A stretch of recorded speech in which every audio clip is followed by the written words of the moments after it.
හැමෝටම සුබ දවසක්. සීකුක්ට මම ඔයාලව සාදරයෙන් පිළිගන්නවා.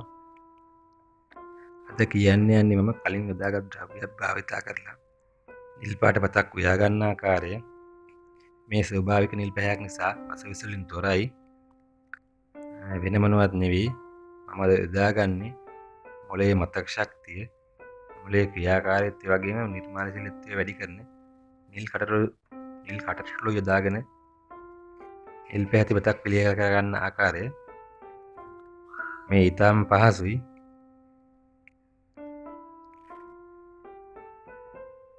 මුලින්ම නිල් කටරළු මල් ටිකක් ගෙනන් තඹ ගන්න.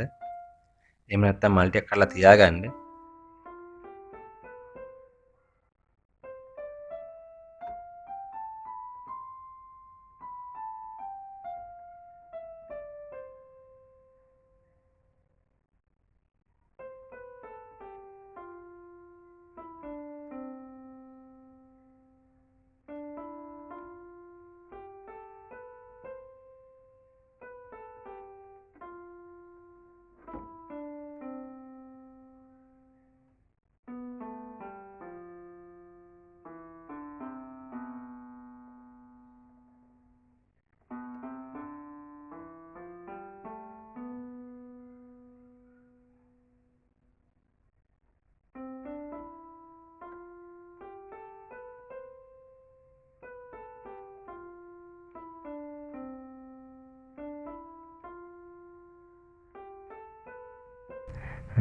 ඊට පස්සේ භාජනයකට හාල් ටික දාලා ඉවරලා මේ තඹගත් නිල් කටුරු දියරය හරි මල් හරි භාජනෙට දාන්න.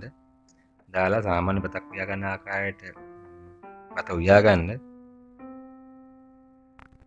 කොහොම නමුත් නිල් කටුරු දියරයට වඩා මල් පිළිම දාගත්තොත් නිල් පැහැ වැඩි වෙනවා.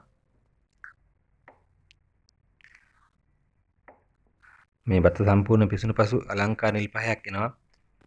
ඒ වගේම මේ ඊටාම ගුණදායකයි. රසයේ වෙනසක් සිදු වෙන්නේ නැහැ බතේ.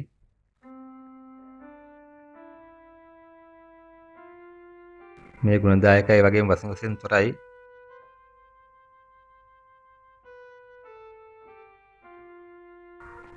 ඔයාලත් හදලා බලන්න.